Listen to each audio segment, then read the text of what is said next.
राम राम भाई सारे भाई, नाम आपका भाई सुंदर दिनोदिया और आप देख रहे हैं अपना चैनल स्टार सुंदर न्यूज। फिलहाल भाई भिवानी बैठा हूं और अब 25 सितंबर ने ताऊ देवीलाल जी का जन्मदिन है। भिवानी से इंदु परमार जी हैं और आज जो भी मुद्दा है उसमें आगे मिला है। नू क्या करा ना कि साल में 12 महीने हो हैं तो 12 महीने जो है फील्ड में नजर आओ हैं, चाहे गर्मी हो सर्दी हो है चाहे आंधी आंधी हो, लेकिन अपनी गाड़ी लेके चाल पड़ा है। नमस्कार जी। नमस्कार जी, कैसे हैं सुंदर जी? मैं बढ़िया जी, आप कैसे हो? मैं बहुत अच्छी हूँ जी। तो 25 तारीख की तैयारियां चल रही हैं, किस तरह से तैयारी चल रही है, कौन कौन आएगा बताइए। एक्चुअली आप सबको पता है आने वाली 25 सितंबर को ताऊ देवीलाल जी का जन्म दिवस जो कि हर साल मनाया जाता है, वो अब की बार रोहतक में मनाया जा रहा है, रोहतक की अनाज मंडी में। तो उसके लिए हम लोग तैयारी कर रहे हैं। इंडियन नेशनल लोकदल पार्टी, जिसके लिए ये एक महापर्व का दिन है, तो पूरी इंडियन नेशनल लोकदल पार्टी की पूरी फौज अब इसीलिए फील्ड में उतरी हुई है और जगह जगह इनविटेशन दे रहे हैं ताकि माताएं बहनें भाई सब ज़्यादा से ज़्यादा संख्या में रोहतक पहुंचकर 25 सितंबर को ताऊ देवीलाल जी को अपने श्रद्धा सुमन अर्पित करें। क्योंकि ताऊ देवीलाल जी एक वर्ग के नेता नहीं थे, उन्होंने हर किसान हर मजदूर वर्ग के लिए काम किया है, हर की आवाज़ उन्होंने उठाई है। लोग उनको भगवान की तरह पूजते हैं, तो इसी के लिए वो लोग श्रद्धा सुमन अर्पित करना चाह रहे हैं। उसमें पार्टी ना देखते हुए लोग ये देख रहे हैं कि ताऊ जी का जन्मदिन और हमें वहाँ पहुँचना है। ये उत्साह जो है लोगों में देखते हैं तो बहुत अच्छा लगता है जी। तो कितनी आस है कि पब्लिक कितनी लगभग कितनी पहुँच जाएगी? हमेशा से इनेलो का रहा है कि इनेलो ने अपने ही रिकॉर्ड्स जो पिछले रिकॉर्ड है उनको ध्वस्त किया है, और अब की बार तो बहुत बुरी तरह से अपने पिछले रिकॉर्ड को ध्वस्त करने का उद्देश्य है और उस टारगेट को हम लोग बहुत अच्छा अचीव करेंगे। रही बात संख्या की, तो संख्या जहाँ तक है उसका भी अंदाज़ा नहीं दे सकते, लाखों की संख्या में लोग पहुँचेंगे। और जो लोगों में अब की बार हमने उत्साह देखा है उसका हमें भी अंदाज़ा नहीं हो पा रहा कि इतनी संख्या आएगी, तो क्या रोहतक की जो अनाज मंडी है कहीं वो छोटी तो ना पड़ जाए। तो मतलब ये अंदेशा है कि जो हमने जगह सेलेक्ट की है उसका छोटी पड़ने का अंदेशा बहुत सामने नज़र आ रहा है। तो इसमें कुछ राजनीति बात भी होंगी आगे इलेक्शन के लिए? देखो, जब प्रोग्राम हमारा हो रहा है तो सबसे मेन चीज़ तो है ताऊ जी को हमने श्रद्धांजलि अर्पित करनी है। जब सब राजनीतिक लोग इकट्ठे होते हैं तो चर्चाएं होना स्वाभाविक है, और उसका टारगेट आगे 2029 तो रहता ही है। जब कोई भी राजनीतिक दल है तो एक टारगेट को लेके चलते हैं, लेकिन अब की बार का जो ये प्रोग्राम है ये आने वाली रणनीति को तैयार करेगा। 2029 का जो टारगेट है उसको पूरा करने के लिए जो एक रणनीति तैयार की गई है उसको पूरा करने के लिए मतलब बहुत अच्छा एक शुरुआत होने जा रही है जी। तो इसमें आपने कहा कि एक पार्टी को न देखते हुए तो कोई दूसरी पार्टी से भी कोई नेता मंत्री कोई नहीं, देखो दूसरी पार्टी से मतलब नहीं, इसमें जैसे पहले भी आपने देखा कि अदर पार्टीज के लोग नेतागण भी आते हैं, वो एक पार्टी को सोच के नहीं आते, वो ताऊ देवीलाल जी के लिए जो उनके मन में सम्मान है उनको लेके आते हैं। तो अब की बार भी उम्मीद है कि अदर पार्टीज के जो नेता हैं वो लोग भी पहुंचेंगे, और ये तो एक खुला मंच है, जो जिनके भी मन में श्रद्धा है वो पहुँचे, उनका हम सब स्वागत करने के लिए तैयार खड़े मिलेंगे। तो ये खुला मंच है, जो भी जिनके भी मन में भावनाएं हैं, जिनके मन में श्रद्धा है वो यहाँ पर पहुँच सकता है जी। तो किस किस को निमंत्रण दे रहे हो, किसको दे दिया? हम जैसे मैं स्टेट की महासचिव हूँ, तो जहाँ भी हमें माताएं बहनें मिलती हैं, बुजुर्ग मिलते हैं, हर जगह हम निमंत्रण दे रहे हैं। और जो अब की बार एक नई चीज़ देखने में मिल रही है कि हर वर्ग में बहुत ही उत्साह है, और बुजुर्ग है, बुजुर्ग जैसे अब की बार एक जो सबसे बड़ी कमी हमें खल रही है वो है स्वर्गीय चौधरी ओम प्रकाश चौटाला जी की, क्योंकि उनकी कमी अब की बार हुई है कि वो अभी एक्सपायर हुए हैं, तो लोगों में उसका बहुत दुख है। और हमें भी बहुत एक ऐसा लग रहा है कि एक सिर पे से हमारे एक साया उठ गया है, तो लोग चाह रहे हैं कि इस रैली में पहुँचें और चौधरी अभय सिंह चौटाला जी को आशीर्वाद दें, और उनको एक जो पिता की कमी अब की बार हुई है वो बुजुर्ग चाह रहे हैं कि हम सब ज़्यादा से ज़्यादा संख्या में पहुँच के अभय सिंह जी को आशीर्वाद दें ताकि उनको एक मजबूती मिले जी। बात चल रही है ताऊ देवीलाल जी की, तो एक गाना भी जो है हमने सुना कि दूसरा रूप ताऊ देवीलाल का दुष्यंत चौटाला। एक पीछे दुष्यंत जी आए गांव दन्नाना में, तो वो वीडियो आपने देखी मलाई चाटने वाली, तो क्या कहना है इसके ऊपर? ऐसा है, इसके बारे में तो वो सबसे पहले तो मैं एक ही बात बोलना चाहूँगी कि रस्सी जल गई बल नहीं गया, मुंह के बल गिरे लेकिन छल नहीं गया।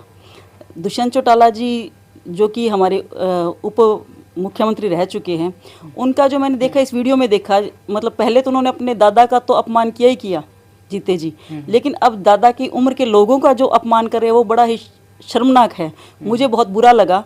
उनकी जो बॉडी लैंग्वेज थी, उनका जो बोलने का तरीका था, जो बुजुर्ग हैं उनके जैसे कंधे पे हाथ रख के वो तू तड़ा करके बातचीत कर रहे थे, वो मुझे पसंद नहीं आया। वो अपनी अपनी समझ है सबकी, लेकिन मुझे वो बहुत बुरा लगा। ये इस परिवार के शायद संस्कार नहीं हैं। जो उनका एक मजाकिया तरीके में उस बुजुर्ग से बात करने का तरीका था, वो मुझे तो पसंद आया नहीं, और शायद हरियाणा के बहुत से लोग हैं जिनको पिंच हुआ होगा। तो इस परिवार के पोते पड़पोते होते हुए उनको इस तरह के संवाद करना बुजुर्गों से शोभा नहीं देता। और अब भी वही बात है कि सब कुछ लुट गया, फिर भी वही बात है, मरोड़ वहीं की वहीं है। कहाँ 50,000 की जीत थी और आज वो 7,000 भी वोट नहीं ले पाए। तो ये बड़ी शर्म की बात है, लेकिन राजनीति है, उतार चढ़ाव आते हैं। लेकिन बुजुर्गों का मान सम्मान, माताओं बहनों का मान सम्मान, इस चीज़ को हमेशा अग्रणी रखेंगे तो राजनीति में सफल हो पाएंगे, क्योंकि हर आदमी मान सम्मान चाहता है और ये शायद उस चीज़ को भूल चुके हैं। जी मैम, क्या आपकी पार्टी भी जो आज बाढ़ से पीड़ित हैं गांव, वहाँ पे पहुंची है? जी, बाढ़ से पीड़ित गांवों के पहुंचने की बात है तो पंजाब में भी आपने देखा हो कि चौधरी अभय सिंह चौटाला जी हमारी पार्टी के सुप्रीमो, उन्होंने 350 गांव गोद लिए हैं। और हम लोग सोशल मीडिया पे दिखावे की बजाय काम करने में विश्वास करते हैं। इंडियन नेशनल लोकदल पार्टी ने युवाओं की ड्यूटी लगा रखी है कि जहां पहले आप गांव में जाके जायजा लीजिए कि किस चीज़ की ज़रूरत है। ये नहीं कि आपने भरा और वहाँ पहुँचा दिया। जिस चीज़ की गांव में रिक्वायरमेंट है वो चीज़ आप वहाँ पहुँचाओ, वहाँ जाके पता करो किस दवाई की ज़रूरत है। तो जितनी संभव मदद होती है, पार्टी से ऊपर होके भी लोग करना चाह भी रहे हैं और कर भी रहे हैं। और अपना हरियाणा में भी जगह जगह, जैसे अभी धनाना का आपने देखा, जैसे मेरा खुद का हल्का बुआनी खेड़ा पड़ता है, भिवानी है, तो यहाँ भी बहुत से गाँवों की हालत है, दिक्कत काफ़ी हो रही है। तो उसमें जितनी भी जनता की आवाज़ उठानी पड़ रही है, लोग कर भी रहे हैं, मदद भी कर रहे हैं। यहाँ भगवान की दया से इतना शुक्र रहा है कि इतने बुरे हालात नहीं हुए जो पंजाब में हुए। तो भगवान ने इस प्रकोप से बचा लिया है हरियाणा को, इसके लिए तो हम भगवान के धन्यवादी हैं। बाकी जितनी भी मदद सरकार की तरफ से हो सकती है, सरकार तो नहीं करी, लेकिन इंडियन नेशनल लोकदल पार्टी हमेशा जनता के साथ खड़ा रहा है और साथ खड़ा रहेगा। चाहे वो कोरोना काल की बात करें तो कोरोना में भी आपने देखा होगा, चौधरी अभय सिंह जी चौटाला जी थे, उनके परिवार से पुत्रवधू है डॉक्टर जी, उन्होंने पूरा अपना साथ दिया।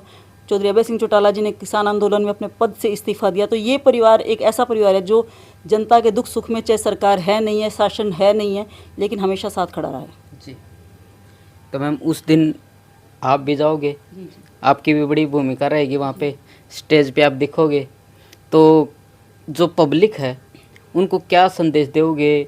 आने वाली जो रणनीति होगी 29 के लिए, क्या मन में है आपके?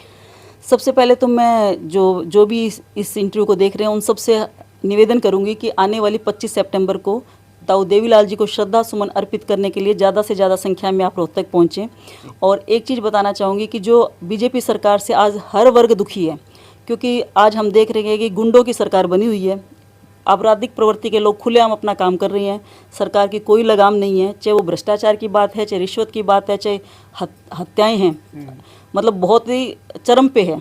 आज हरियाणा हर चीज़ में नंबर 1 बन गया है। बेरोजगारी में तो है ही है, लेकिन आपराधिक प्रवृत्तियों में, रेप में, इन चीज़ों में भी नंबर 1 बन गया है। तो लोग परेशान हैं। लोगों को लगता था कि शायद पिछली बार, अब की बार जो सरकार बनवाई है वो बाबू बेटे ने बनवाई है, हुड्डा ने, तो लोगों को लगता था कि शायद कांग्रेस हमारे लिए ऑप्शन बनेगा, लेकिन उनको नहीं पता था कि हुड्डा भी बीजेपी की बी पार्टी के रूप में काम कर रहे हैं। लेकिन अब लोगों को सब चीज़ समझ आ गई है और लोगों को दिख रहा है कि जो लोग अभय सिंह जी को जानते हैं उनको समझ आ गया है कि आने वाली सरकार अभय सिंह चौटाला जी की बनेगी 2029 में। जो हरियाणा के मुख्यमंत्री है वो अभय सिंह जी को लोग देखना चाहते हैं, क्योंकि वो जो बात कह देते हैं वो उससे पीछे नहीं हटते, और इसी चीज़ के लोग फैन हैं। बहुत से गाने भी बन रहे हैं उन पे। तो अभय सिंह जी हकीकत में ही काबिले तारीफ है उनका नेचर। जो इनसे जुड़ जाता है वो इनसे दूर होने की सोच नहीं सकता। कुछ लोग बोलते हैं कि वो थोड़ा टिकली बात करते हैं, कुछ है, तो वो है जो मन का साफ होगा वो खरी बात कहे बिना नहीं रह सकता, और जो खरी बात कहते हैं वो करके भी दिखाते हैं। ये चीज़ें हैं। तो अभय सिंह जी के जो फैन हैं लोग, उनसे पूछिए कि वो क्या हैं। और हकीकत में मैं ये चीज़ बोलना चाहूँगी कि चौधरी ओम प्रकाश चौटाला जी की हमें कमी बहुत महसूस हो रही है। तो मैं बुजुर्गों से ज़्यादा अपील करूंगी कि आप सब ज़्यादा से ज़्यादा संख्या में पहुंच के भाई अभय सिंह चौटाला जी को आशीर्वाद दीजिए और उनके कंधे मजबूत कीजिए। जी, तो क्या मैम इसमें पूरा परिवार आएगा चौधरी देवीलाल जी का? देखो, परिवार की बात है तो चौधरी देवीलाल जी का परिवार में जिसके मन में श्रद्धा है वो सब पहुँचे, सबका सम्मान है, सबके लिए हम स्वागत में खड़े मिलेंगे।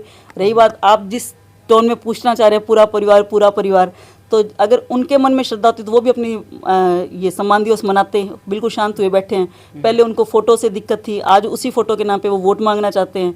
अभी चौधरी अभय सिंह चौटाला जी बताते भी है, कहते हैं इनके तो अगर अब तो ये हालात है कि कहते हैं अगर मेरी फ़ोटो भी इनको लगानी पड़े ना तो भी उस चीज़ से भी शायद ये पीछे नहीं हटेंगे। तो अब तो इनके हालात ये है कि वोट मांगने के लिए परिवार में किसी की भी फ़ोटो टांगनी पड़ जाए, किसी को भी कुछ भी बोलना पड़ जाए, ये हर हद तक गिर सकते हैं। जी, तो मैम अपनी पब्लिक देख रही है, तो आप जब 25 तारीख को यहाँ से जाओगे तो जो साधन है किस तरह से व्यवस्था की है, पब्लिक है किस तरह से जाएगी उसके लिए? जैसे हमारे सभी ज़िलों में हर हलके के हल्का प्रभारी बनाए गए हैं। हल्का प्रभारी की ड्यूटी है कि महिलाओं के लिए कोई भी साधन, अगर खाने पीने की व्यवस्था है या साधन की व्यवस्था है वो करवाएंगे। और जैसे जेंट्स है उनके लिए जिला प्रधान है, वो जितनी भी व्यवस्थाएं होंगी वो जिला प्रधान की ड्यूटी है। तो बहुत अच्छे ढंग से हर चीज़ को मैनेज किया जा रहा है कि जाने वालों को किसी तरह की परेशानी ना हो। और ये पता है कि आपके, क्योंकि रोहतक अपने भिवानी से नज़दीक भी है, तो भिवानी से असंख्य गाड़ियाँ जाएंगी। लोगों में बहुत भारी संख्या में उत्साह है। इतना ये मतलब हमने देखा है कि बाढ़ की वजह से या बारिश की वजह से जो माहौल ख़राब हुआ था, फसलें डूब गई हैं, लेकिन जैसे अब हम गाँवों में जाते हैं, निमंत्रण देने भी जाते हैं और लोगों की समस्याएं सुनने के लिए भी जाते हैं, तो हमने ये देखा है कि जो लोग हैं वो जाने के लिए बहुत ज़्यादा उत्साहित हैं। और वो सिर्फ और सिर्फ उनके हमारे ताऊ देवीलाल जी के काम थे जिनकी वजह से वो आज उनको पूज रहे हैं, क्योंकि लोगों को पता है कि जो हम पेंशन प्राप्त कर रहे हैं ये सब चीज़ें उन्हीं की देन है। जी जी, चलो बहुत बहुत धन्यवाद। धन्यवाद, थैंक यू।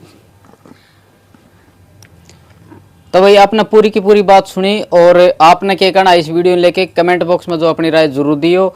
और 25 तारीख ने जिसका भी मन करे जान का तो इंदू जी तक जो है आप जरूर संपर्क करियो। और अगर मैम आप नंबर देना चाहो तो? जी जी, अगर मेरे से संपर्क करना चाहते हो तो 7988923336 इस नंबर। तो स्क्रीन के ऊपर जो नंबर चल रहा है भाई वो मैडम जी का है।